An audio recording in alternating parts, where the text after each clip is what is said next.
Welcome out to another episode of It's All Been Checked Before. This time, Qpid. Yeah, we're dropping this on Christmas, but we're talking about Qpid. It's like it's Valentine's Day. Hey, you want to get a good Christmas present for yourself or a Valentine for yourself? Maybe for somebody else. Get to patreon.com/IBD and you can get yourself a gift. Get others a gift. Donate in somebody else's name. And then they can get all the bonus content. Not just seeing us in person, our faces talking about Star Trek, but plenty of other stuff from the Radio Hour and the entire IABD Presents Network. Yeah, it's real cheap. And, not that you're a cheap date. Because when it comes to Valentine's, you're like Qpid. Everyone's falling in love. This is Qpid on It's All Been Checked Before. Welcome out to another episode of It's All Been Shreked Before. Your regular hosts are here. This is Steven. And Keith. Jimmy-Jerome. We're here to discuss, this is so Qpid, the episode. First impressions. Whenever you have a Q in the title, I'm usually ready to enjoy it, and also ready to enjoy Steven's hesitancy to enjoy it. And that's always going to be part of the fun. And this one went to a place where it almost lost me, but I kind of zeroed in on how much fun the cast seemed to be having. Mm-hmm. And that kind of saved it for me. Yeah. As far as that one. So yeah, I kept hoping against hope, blindly hoping against hope. Like, could it not be a Q episode? But I was pretty sure he was going to show up. But I kind of feel the same as you, Keith, where I felt like even the whole Q storyline wasn't necessarily great. And the Robin Hood thing, I realized, you know what? I may not really like Robin Hood. I think I like the Errol Flynn, but I don't think I ever need to see it again. That said, I thought the cast, like you said, the cast and those characters, seeing them in those get-ups was fun. All the action and what actually happened to Robin Hood, don't care, didn't care. Just like, all right, whatever, get it out of the way, let's get there, and all that. So, and I include Bosh in that as far as the cast and the characters, and it was cool to see. I'll also say this was weird to me because of the last audiobook I dealt with Robin Hood quite a bit. Oh. It was another reimagining of people in that essentially playing roles within Robin Hood. So it was like, there were references I probably wouldn't have gotten as readily if I hadn't done that so recently too. So Colleen just 2 days ago was watching the Disney Robin Hood. Still haven't seen that. And I was like, yeah. I was like, this is. I think I saw it as a kid, but I was just like questioning everything about it. But although I did actually appreciate it overall, though. And the Roger Miller music. Yeah. So I think I like this episode better than Steven. I enjoyed it quite a bit. Yeah. I wish Q's name hadn't been the title because he showed up so late. It would have been a nice surprise. Exactly. I mean, it's this. In some senses, I get it. Mm-hmm. And I would probably be very tempted to do the same thing. They have all these punching put, and they should have called it like Cupid's arrows or something at least. That's a missed opportunity. Is he saying Cupid or is it stupid? I don't know. I think it is Cupid. I think it is more the romance. But yeah. So I think this was a lot of fun. I enjoyed it immensely. I do really wish for all the stupid action figures they put out of random one-offs or even like Guinan and Dixon Hill for one scene, they should have put a 10 action figure set out of the 7 leads, Vash, Q, and Guy of Gisborne. Yeah. I would have bought that 10 figure set in a heartbeat if I had the money. I wouldn't now. Just to jump to fashion while we're there. Fashion.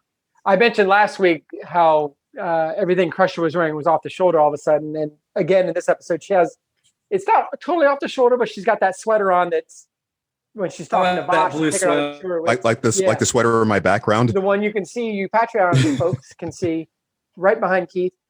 Awesome, obviously. And then, the Robin Hood clothes, I initially wrote, Troy looks sharpest because she just looks amazing. And it's not it's like whatever, the way the hat's on her, I'm just like, oh, she's so cute. But then I was like, you know what? Picard looks pretty friggin' sharp too, man. Yeah. I thought he looked with the goatee. The goatee and everything. Yeah. As much as I poo-pooed and badmouthed Robin Hood earlier, as I watched, I'm like, Patrick Stewart looks really sharp, man. I love him in this getup. He looks great. Yeah. It was actually the Mirror Universe Picard. Yeah. Because he had the goatee. No. The one outfit I didn't like, Bosh's Robin Hood outfit. It seemed the Maid Marian wasn't great. It wasn't flattering. Yeah. But yeah, I loved the Robin Hood clothes, loved Beverly's sweater, loved Picard's goatee, and I really liked Vash's final outfit in this episode, the khaki outfit. See, And that was, Q in the same Other outfit. stuffs were good. I was actually going to remark upon the outfit that she was wearing most at the beginning, which it was very, very modern day. Well, modern to us day, which I thought was like a real just evening casual kind of business suit kind of thing. Contemporary pumps. Like a lot of the fashion was like that. I mean, even if you look at the sweater that Beverly's wearing, it looks like something that could have come from the 90s or 2000s or whatever. Robert Blackman outdid himself this. I feel like this whole season he was probably working on these costumes, getting them ready.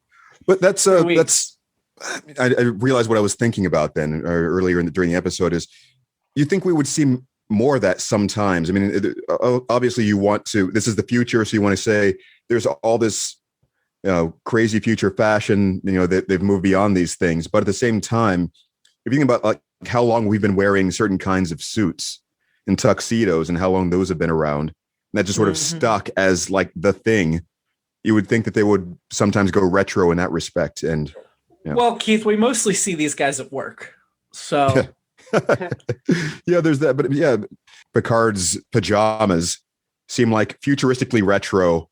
Yeah. Every time he does it, like this is like he pulled them out of the 17th century or something. I don't know what time period that would be. But as uptight as Picard is, as formal as he is all the time, I was impressed at how confident he was in front of Q wearing that. If I were him, I'd be like, pull a robe around me. Come on. So we start out with an archaeological symposium is going to happen on the Enterprise, and Picard is totally geeking out in like the most adorable way.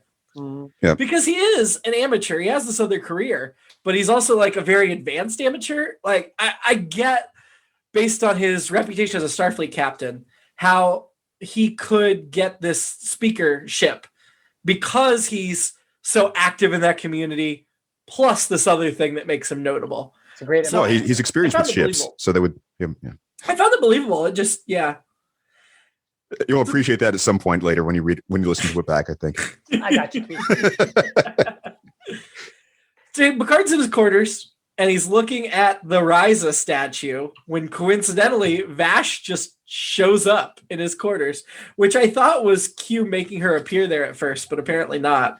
But I did enjoy the Peter Pan reference of she came in through the window. Until the very and that made me think of the Beatles actually too, but that was the other place they were going. I thought until the very end of the episode that Q was Bosh.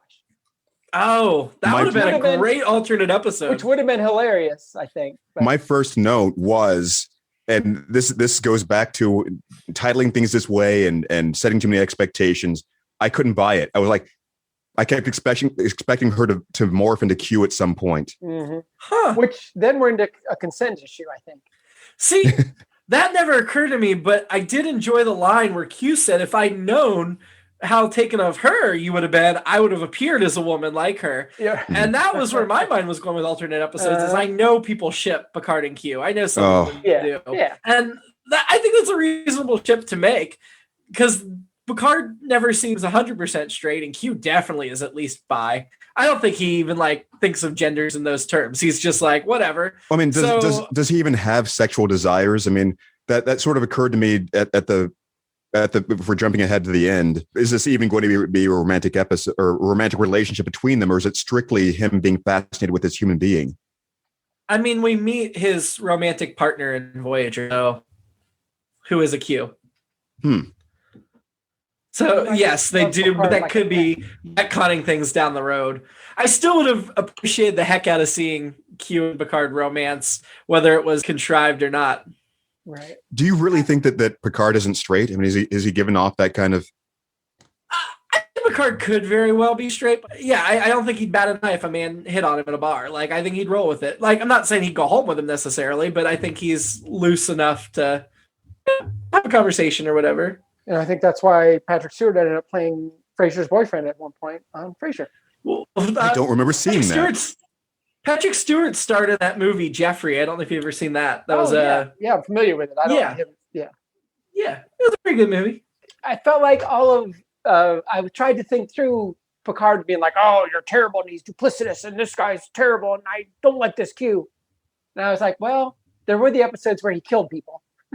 So he isn't great, but I think it's like, oh, you scamp you. And so by this point, I think everyone's forgotten, like, oh yeah, this cute guy, he just killed people just because he could. So yeah. Did he permanently kill people, or did he like cause them to be killed by his actions? I'm trying to. I think at least one of the episodes, and maybe I'm confusing my godlike creatures. I thought he killed some people, and then he didn't restore them at the end. He restored some of them, but he didn't restore all of them. Huh. But I could be wrong on that. I don't remember him killing people either. I might have another. Know. I might be on another godlike creature. I don't know that he'd act to save them. In that case, I don't know that he kills them. All bets are off. Picard, go for it. Picard is acting like he hates this guy.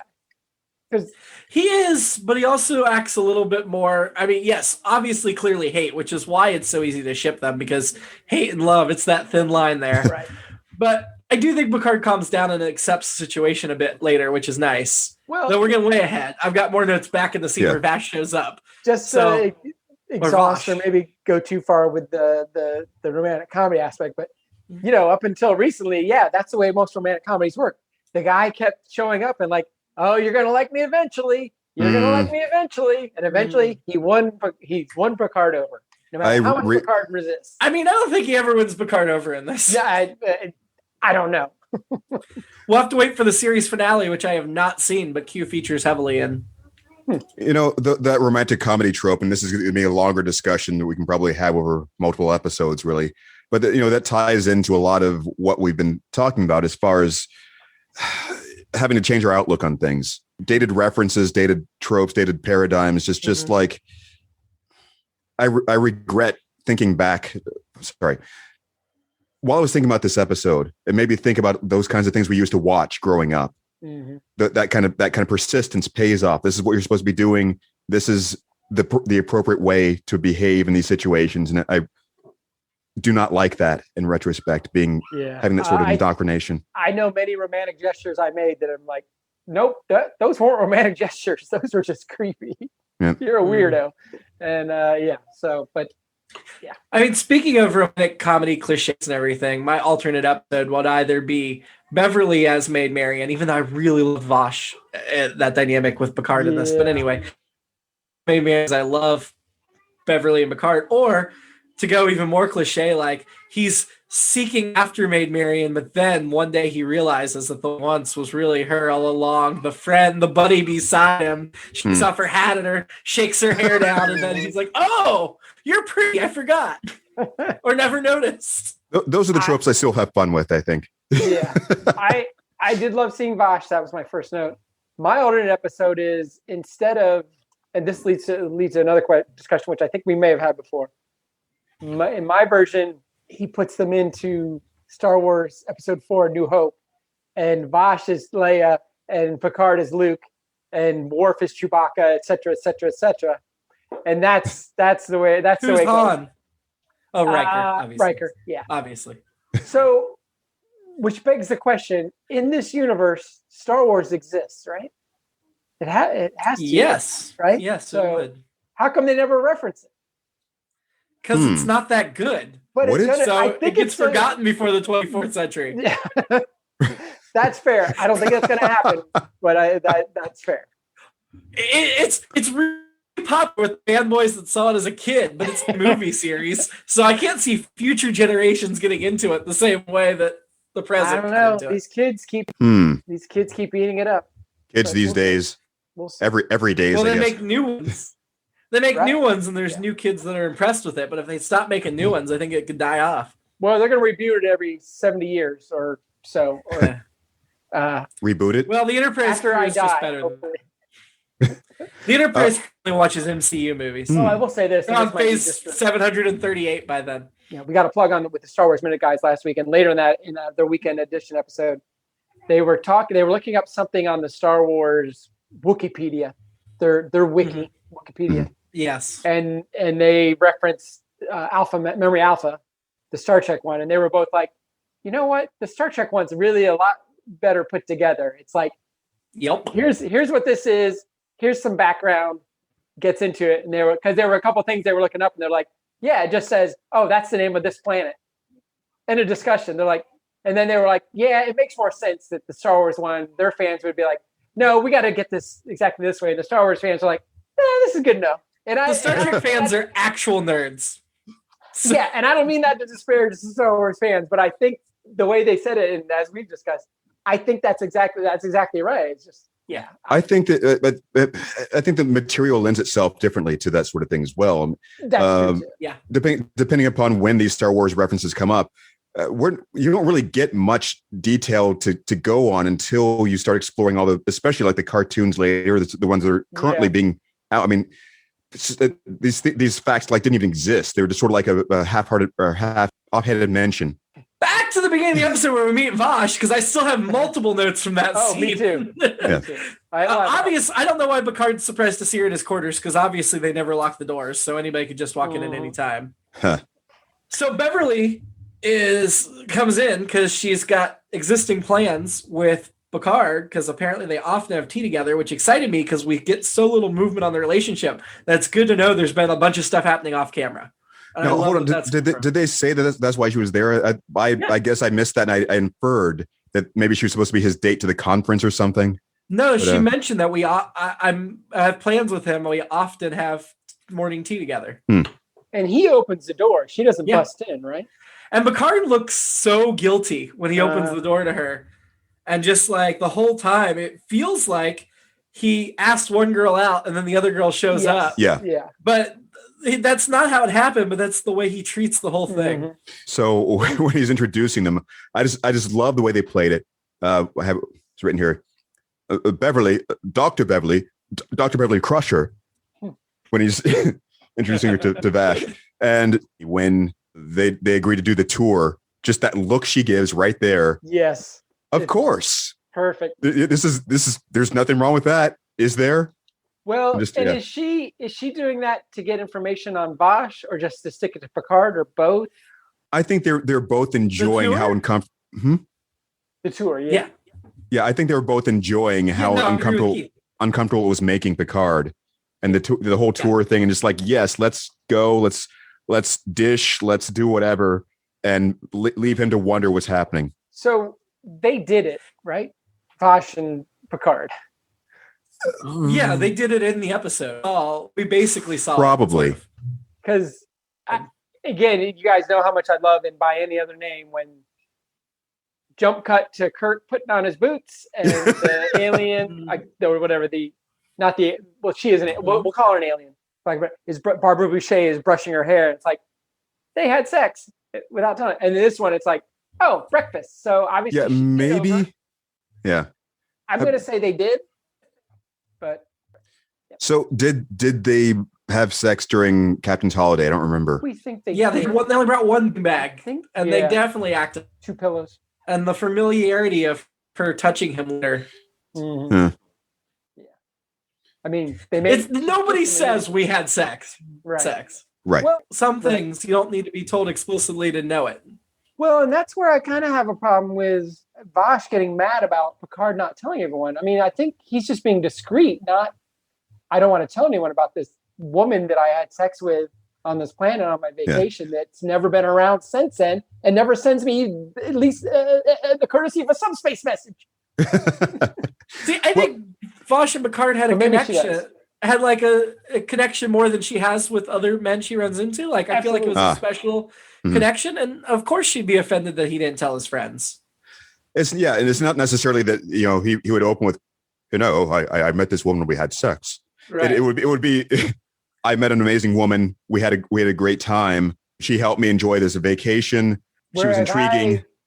If I had slept with Bosh, I would have been sending it to everybody via subspace message, even people I didn't know, probably. Yeah, but I'm not as discreet as.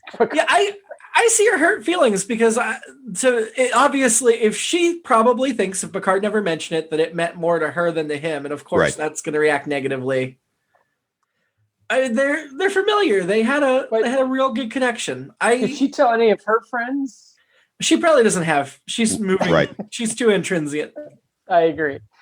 So she walks into 10 forward with Beverly to start the tour, and Riker does a double take and then immediately hits on her. Awesome. And I'm like, yeah, that's because that's that. There's a narrow band of crossover between women Riker likes and women Picard likes, but Vash is right there in the middle lane. Well, I think the crossover is women Picard likes, and then Riker loves everybody. Right. So I think Riker loves everybody that will consent. I think we've talked about this too. So this is morning because they were having breakfast, whatever morning consists of. Are there these people drinking booze in 10-4 in the morning? They could have been getting off shift or necessarily. something. That's what I thought, because I talked about, I know people that work the night shift at a hospital and they would go to that bar. There's always a bar in every city that's open at 6 a.m. for those people that work third shift or whatever. And the alcoholics. Yeah, And of those course. Beat me to it, of course. Sure, Mike just for the Short third North shift. here in Columbus, they're open 6 a.m. to 2 a.m. Yeah. Well, with all the different shifts, you're right. Some people are just getting off and they're going to have a drink too. And the thing is, it's synthol that they're serving pretty much anyway. Yeah. So if you don't want to be drunk, you just don't want to be drunk, and then you're fine. So it's not the same thing. God, we need like a whole podcast on how that works. I still just don't. Yeah. Anyway. So what about when, and you guys know I hate this, when they're like, do you want a drink? Yes, please. Doesn't even ask what you want. Just like, yeah, well, I'll get you whatever you want. And I'm guessing those are probably just some kind of orange juice, whatever variation. Mimosas. Mimosa. Yeah. Oh, that's even better, actually. Yeah. Maybe there's some sort of ID that's tied to them, like their favorite drink or something, their default. Yeah, I think so. I think they know their I think Bosh preferences. is a whiskey drinker, is what I think. Probably. So then the tour continues with Riker taking over, and Worf is very unhappy that she just walks on the bridge, which I think he should be. I thought it was a little bit of an overreaction, Yeah. but then she was totally like draping herself, curling up in Picard's chair, and this is damn it. Picard's vacation girlfriend. So yeah, at that point, it's like, okay, she is overstepping. After Worf gets all upset about Vash, he then says she has nice legs. So a little bit out of character, but then I guess she also fits, or maybe he liked that she took that boldness of sitting in the chair. Nice legs, ... for a human. Yeah. I thought that was fun. There's 4 laugh lines here, but I'll get to the rest because I can't remember what they allude to at this point. But that was a great one. Also, notably in this picture, she's wearing the outfit that I was talking about, like the sort of like a business suit, but mixed with with hose, because people still wear hose and pinstripes. So we go into Picard's office, and another old lover shows up because that's when Q pops in. Picard's tempted by Q's offer, I think. It's funny that you say that because I didn't write this down, but that popped into my head. It felt like Q was another lover showing up unexpectedly. Yeah. That he had to deal with. And also him being tempted. He never lets himself show that.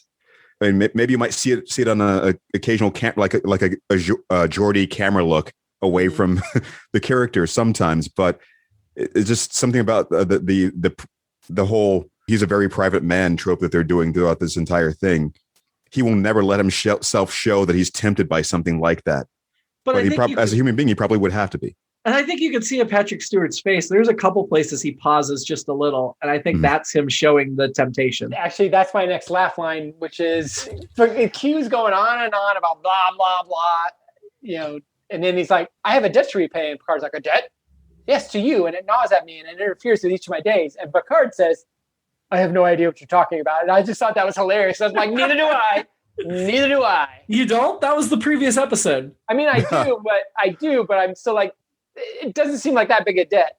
Right. It just seems like it was a good catch up moment. I wasn't even quite sure what he meant until we started. I mean, I started figuring out as we go, but certainly for a syndicated audience, they needed that background. Right. Well, and then the very next set of lines is Q says, well, without your assistance at our last encounter, I never would have survived. I would have taken my own life but for you. And Picard says, we all make mistakes, which is also great. hilarious. Great. That was a great buddy movie line right there. So good. Why everybody loves Picard and Q together. And it's so disappointing they never got to do a Q movie, but I'm so glad they're bringing Q back for Picard season 2 because you got to have them interact. It's so good. And somebody wrote, I think this was like the 8th funniest, I don't know if it's TNG episode or Star Trek episode, which I think that's an entirely different podcast to figure out which were the funniest episodes. But this one was fun. This is my last one for now that I laughed at. So at the very end, Picard says, I just been and paid a visit from Q. And Riker says, Q, any idea what he's up to? Picard, he wants to do something nice for me. And Riker says, All alert the crew. All alert the crew. Loved it. Yeah. I wrote down those two lines. That was my favorite exchange, Riker and Picard. Because I felt like Riker was having a little fun with him there. Yes, and I couldn't tell if that was an homage to Arthur, where the movie Arthur with Dudley Moore, where he says, "I think I'll take a bath," and Sir John Gielgud says, "I'll alert the press."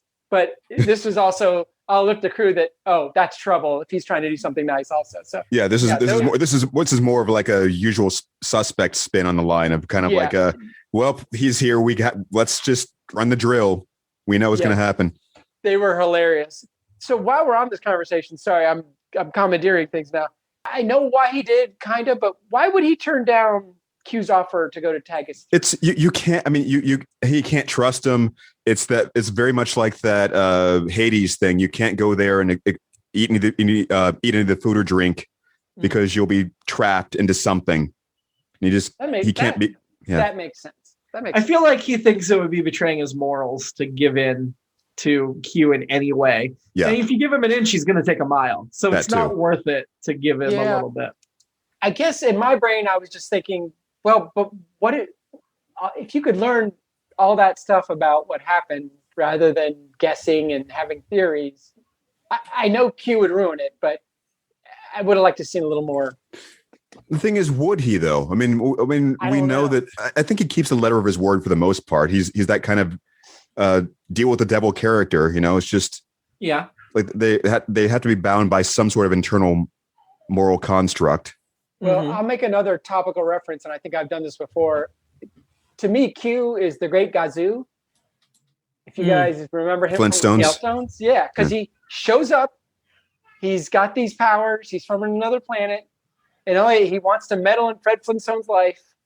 And he's got this concept. He believes that Fred Flintstone and he are buddies. Mm-hmm. And Fred's like, no, we're not. You're this jerk that shows up every once in a while. Yeah. And I'm the Great Gazoo. And whatever. So I feel like I love the Great Gazoo. So maybe what I'm saying is I'm coming around to Q. Because the Great Gazoo always entertained me. Good. No, and annoyed me, but entertained me. I don't remember. Yeah, it's hard for me to remember if I really watched any of those episodes. I know I've seen some of it. I'm sorry, as far as Flintstones goes, because I mean, I was a kid when that stuff was obviously in heavy syndication, and it's hard to remember like how many of those things I've actually seen. But what do you think about like Mix's Spitlick? Oh yeah, that's similar. The imp dimension, and it's sort of like a mix of the two concepts in a way. Mm-hmm. Oh yeah, and I forgot Harvey Korman was the voice of the Great Gazoo. So yeah. So Picard goes down to visit Vash in her quarters, and he's sneaking around outside, like doesn't want a crewman to see him knock on the door because I guess it would start the rumor mill. It's Picard. I feel like he's calling attention to it by the fact that he's protesting too much and trying too hard to keep it hidden. I did want to mention with Q though, because I just saw this on IMDb. This is his 5th appearance of 8, so we're now past the halfway point of Q's appearances in Next Gen. Obviously, we have Q in DS9 and Voyager as well, but we only have 3 more appearances of Q in this series, including the series finale. That's kind of sad to me. So Picard confronts Vash in her quarters, and she talks about the problem with being a well-known liar. The whole thrust of that scene is he really wants her to change because he does want to be with her, but he can't be with her the way she is. But I did think it was a nice sign that even though he threatened to confiscate her equipment that she was going to use for illegal purposes, he doesn't end up confiscating it. He leaves her to it. So I felt like that was his little way of showing a little bit that he accepts who she is, even though he really wishes she would change. I feel like she's a scoundrel, like Han Solo. Yeah. To do another Star Wars thing. I feel like, and on the one hand, he wants her to change, but on the other hand, he doesn't want her to change. So I think those aspects intrigue him as well. Yeah. I thought the Archaeological Council was small. It is. Most of them zoom in. Most of them are watching remotely. They can't all get to that one point in the galaxy. No, do you mean that you thought there should have been more people in the audience than there were? Yeah, I feel like if it's the whole galaxy, there should be. It's a giant. I mean, compared to the audience for Barclay's play, it was pretty big. Was it the same setting? It felt like it was the same kind of seating I don't think it arrangement? was the same room. It did not feel like it to me. There were windows and stuff. But again, the whole senior staff showed up and sat in the back row. Yeah, exactly. I really enjoyed that transition. I can't think of specific comparisons, but it really did that. The feel of them gradually having outfits placed on them and reacting to them before the transport to the planet and so forth. I dug that. They didn't have to do that, but I'm kind of glad they did. I thought that was definitely a lot of fun. Yeah, like the effects were decent enough, but cheesy enough. I mean, who cares? They're putting the hats on them. But yeah, the reactions were great. Before we fully jump into Robin Hood, I did have one note about Picard's speech, and he starts comparing archaeology to this detective story. And that I'm like, okay, so we're putting the pieces together of Dixon Hill and all the parts of Picard's personality kind of interconnect there. Yeah. I did think it was a little bit odd that in the 24th century, all 7 of our leads, and I wasn't as sure about Vash, but I think Vash, they all know who Robin Hood is, and they're all familiar with the story, not only just in general terms, but enough to identify the characters they all are when they appear in the universe. Because I couldn't name all of them. I knew Friar Tuck. I could name them all, but I was a little bit offended, even though it made sense that the women were not specific characters. Yeah, was able to identify most of them, again, simply because I was doing a story recently that related to it. I don't know that Worf knew. I don't know that Vash knew either, necessarily. It seemed like maybe a couple of them knew and were telling everybody else for that purpose. I mean, Worf was the, sir, I protest, I'm not a merry man, and I don't think they'd had time to explain it to him yet. Yeah. Oh, well, you're right. He knew what a merry man was, obviously. Yeah, I mean, Will Scarlet, who, is a little more obscure character, I think, and Alan Adale, I guess. That was Worf and Geordi. But yeah, I still think they should have chosen, I know there weren't any women in Robin Hood's Merry Band, but I still think they should have chosen a couple of the male compatriots and assigned them to the women. Yeah. Or made one of them. Were there any other named ones? I don't know if there were, but in that case, I think like Troy should have been Alan Adale or something, and let one of each not be. It just felt very sexist. Vash really doesn't like being made Marion, which I enjoyed. Well, actually, you're skipping past the thing that I wanted to mention, of course, which is or smashing the loot. No, even before that, you had. I guess it might have been Sir Guy coming in, or someone affiliated with him coming in on the horse. With the sword to say, alas, I've caught up to you. And I put that Worf shouldn't have tried it. Yes, Sir Guy had the high ground. He did. That was not my Star Wars does have to do with Sir Guy. Sir Guy was played by Clive Reville, who is best known for The Private Life of Sherlock, Avanti, Transformers, and Star Wars Episode 5, The Empire Strikes Back, in which he voiced the Emperor. Yeah, so he and a monkey and a woman and another person all played the Emperor in that one appearance. Yeah, in The Empire Strikes Back. But he was the voice. He was one of he talks about it on. I'll plug this podcast. I was there too. The Matt Goldley podcast. He talked about it on there. It's really good episode. But he was also in Robin Hood Men in Tights. I feel like I should mention since we're on he played the fire marshal. Was that before or after this episode? It was after. Yeah. Wow. It was a smaller role than this, but he was in it. This is his only Trek credit. He has no Seinfeld credits. Yeah. And I feel like he's the only guest star we need to talk about because obviously we've already talked about John Delancey as Q and Jennifer Hetrick as Vash in previous appearances. Did they ever did they cast the sheriff? I don't think they did. The sheriff was Q. Oh, okay. They didn't cast Prince John. We didn't see Prince John.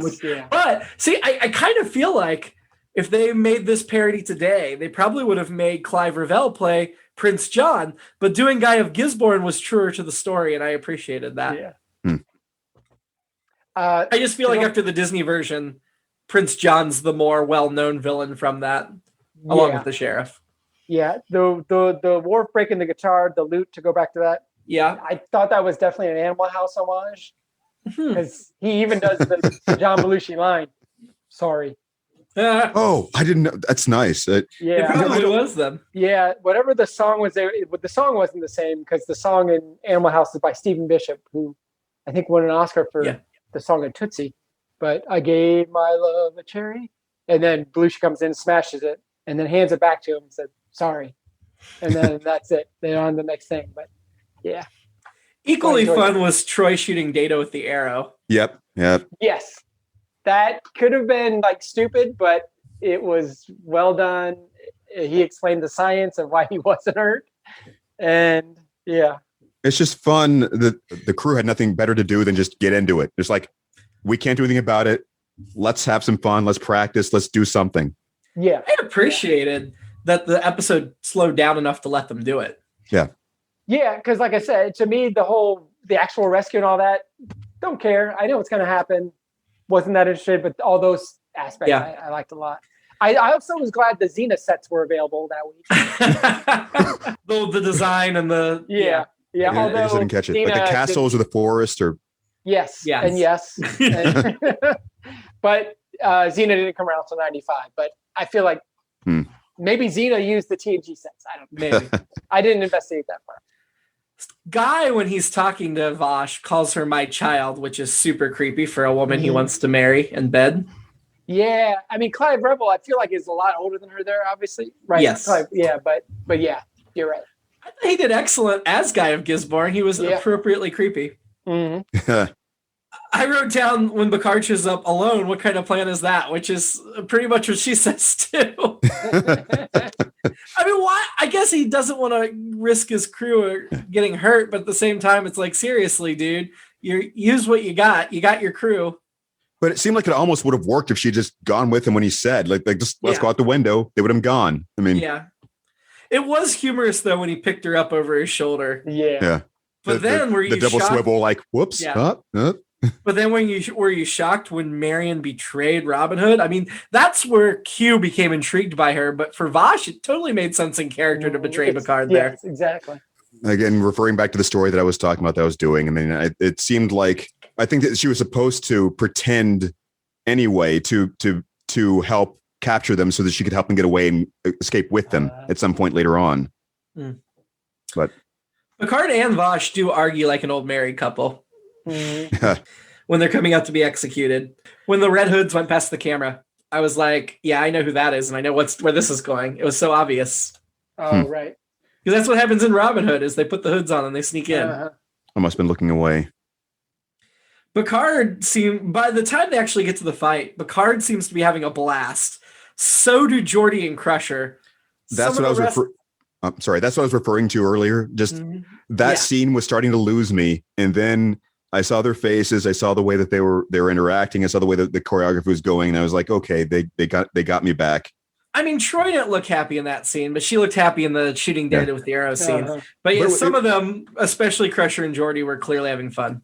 But the way they did the Troy thing was, clearly like I'm a counselor, not a fighter. Yeah. Ooh, I'm going to kind of do this. And like, I thought it was comedically done well. Yeah.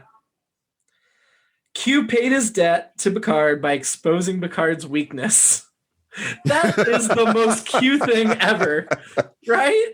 Yeah. That Q thinks that's doing him a favor. Yeah. You're welcome.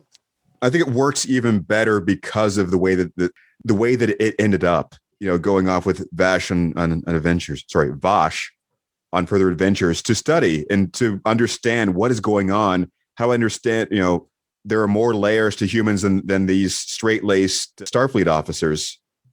I feel like that maybe through that partnership, they'll come to understand more than just that kind of black and white. Look at this weakness I've shown you, or this is all about combativeness. This is all about convincing you how to have fun and understand things. I don't feel like they follow up on it in that way, and I wish they did. God, they should. I dig a Vash and Q spinoff. I think that would be so much. Damn it. All right, that was my final note. Actually, that was going to be my alternate. I said that. No, it's awesome. We've been kind of lining up in these last couple of episodes in certain points. I wish there was going to be a spinoff pilot, and it would be called Dr. Q. It's a very much like the same kind of premise of like having a companion, and it would be fun in a sense that they wouldn't necessarily be there to. Actually, kind of reminds me of Adventures with Tim, right? Travels with Tim. travels with Tim, and it's all been done radio hour now. Mm-hmm. Except that neither one of them would really care about saving people necessarily. It is just going to places and maybe being pulled into something that they don't necessarily want to have to be the good guys in. That'd be kind of a fun. Yeah, I think that would be more like Packer and Ratcliffe were. Yeah, you're right. Neither one of them really were. Yeah, they never wanted to save anybody. So I'm trying to look right now and see if the DS9 episode Q's in takes place before he comes back on Next Gen, because when Q shows up on DS9 and it was just one episode, he does have Vash with him. Unfortunately, this was Vash's last appearance on Next Gen. No, it looks like Q does appear on Next Gen again before the DS9 episode. So I don't remember if Vash is mentioned then, but this is Vash's last appearance on Next Gen, which is a shame. I still would love to see her on Picard. I feel like as much as I ship Beverly and Picard, she is almost equally a good choice for Picard. Do you think it's possible that maybe they're keeping it under wraps? Nah. You think they were just, here is everything?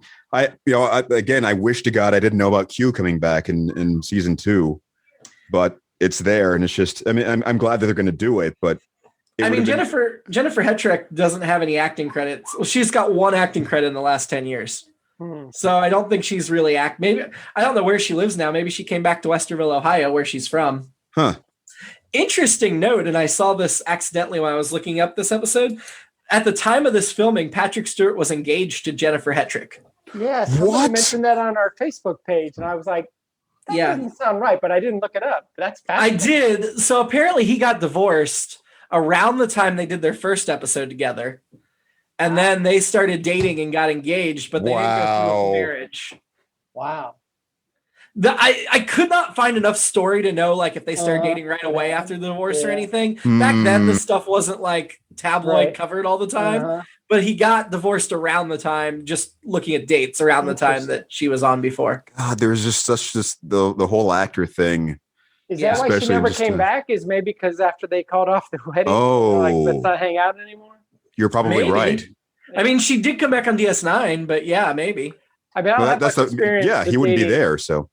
I don't have much experience with actors dating actresses, kind of a thing. That's a possibility. So Picard, I liked a lot the conclusion of Picard's like, okay, I can't stop this, even though I don't want. Picard really doesn't want Vash going with him, but he's like, I can't stop this. She wants this. This is going to make her happy. So the way I'm making my peace is I'm going to tell Q that the debt he owes me is keeping her safe, because he didn't really accept the weaknesses the debt payoff.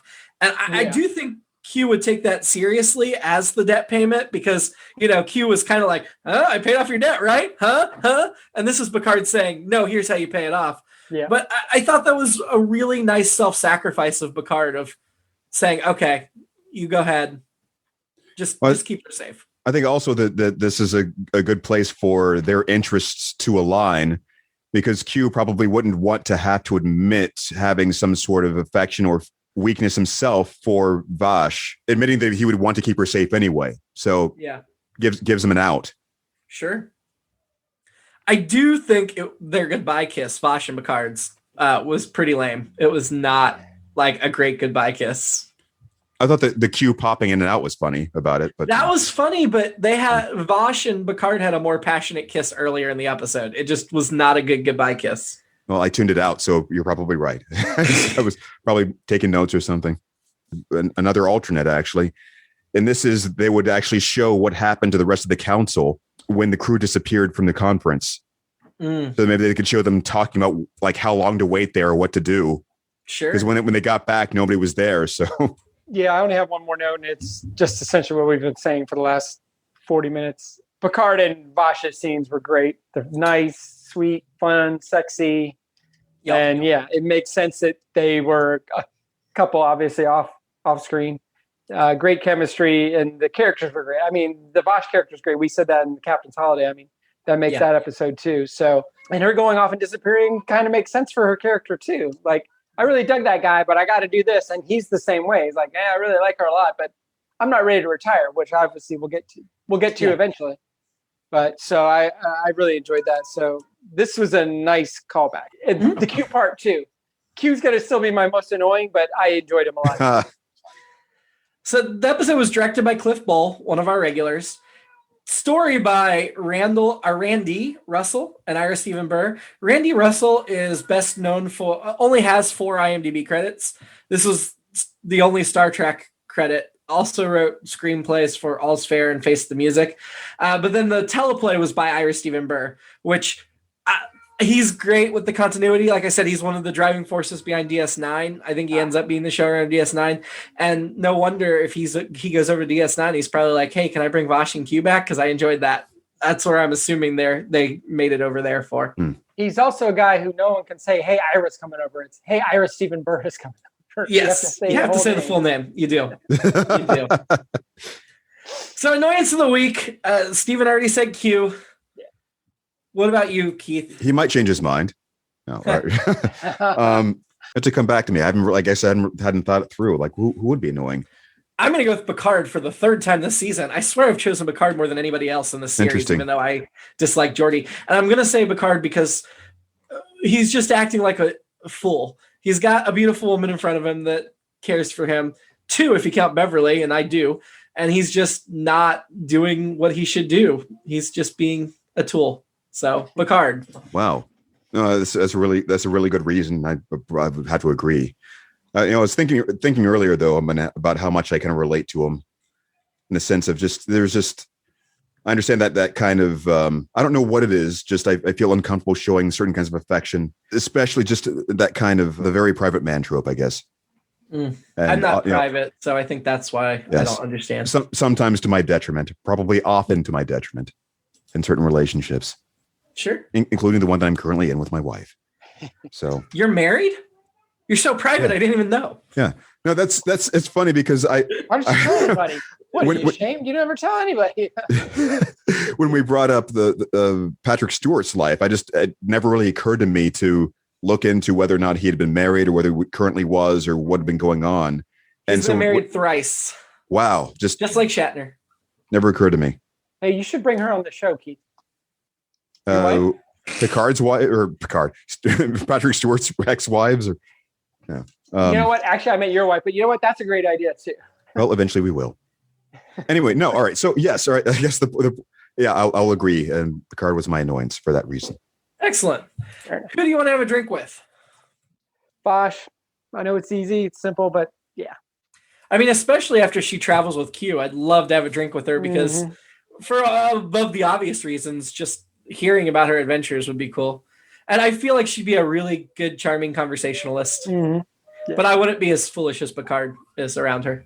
Yeah. If she was interested in me. Same, although I couldn't trust her. I know. I feel like if I did date Vash in this, like if she was a real person and I exist in this world and I dated Vash because I would like, okay, I'm going to give it my career and go with her. I would totally be like Rory in Doctor Who following around Amy Pond and the Doctor. Yeah. Where you're just kind of the tag along to them having the adventure, which is what any guy would be to Vash, the tag along. Yeah. Yep. Ranking the episode, let's just start with where last week's is, because I think this was as good, but or close to it anyway. But I'm not sure Steven agrees, but we'll start there. The better or worse than the nth degree. And again, I get into this rewatchability thing a lot, which sometimes speaks to the quality of the episode, sometimes just speaks to rewatchability. I think this one's just more fun, and I know we use that excuse a lot. Going back to like Mirror Mirror and some things like Trouble with Tribbles. Trouble with Tribbles. There's no great sci-fi. Well, the Tribbles are an interesting creature or whatever. But right. Yeah, I think I would go above. Just I know I didn't like the Robin Hood parts or the actual the rescue. I've decided I don't care for Robin Hood. I do care for stealing from the rich and giving it to the poor. I'm still all for that. But yeah, I think I might go above. Just like the 4 laugh lines I went through. Q was so fun here. Like I think this might be more than the sum of its parts. Just the fun parts are fun. And for me, those kind of shine through.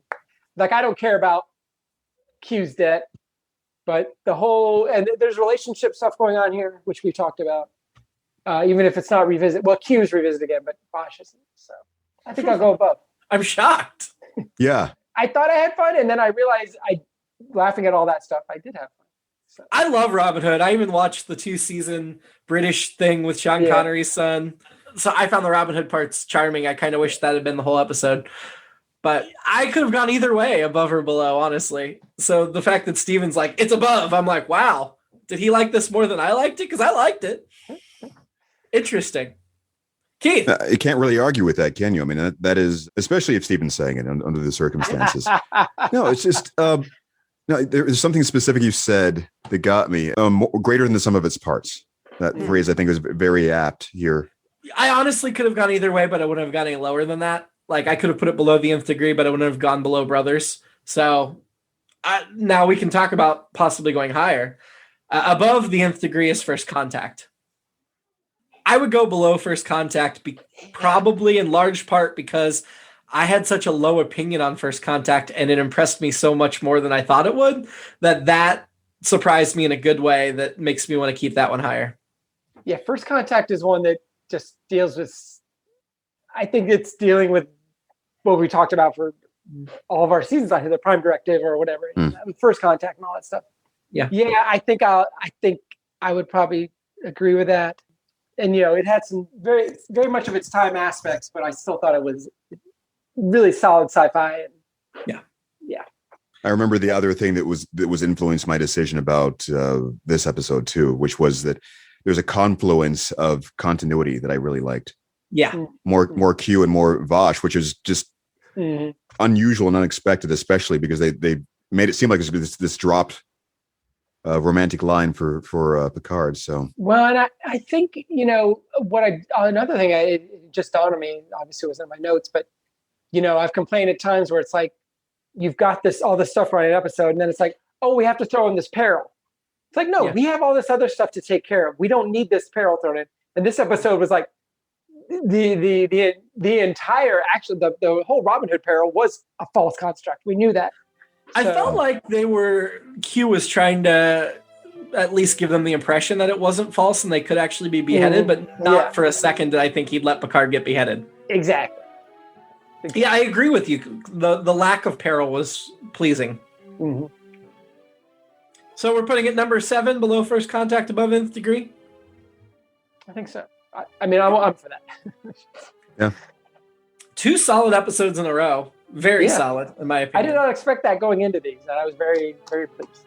I had decently high hopes, but they were better than I expected, and I thought they'd be pretty good, but they ended up being really good. Next week, we're going to watch the Drumhead, a retired admiral, boards the Enterprise in an effort to determine the actions aboard the ship surrounding an act of sabotage, and possibly... So many things coming together there. All these callbacks. All of Steven's verbal references. So we're going to... An admiral. We're going to get some stuff. Admiral. Until then, live long. And love long. And prosper. Got nothing. I'm still stuck on the admiral. Looks like in my head. Yeah. It's All Been Done presents. Who's got the time?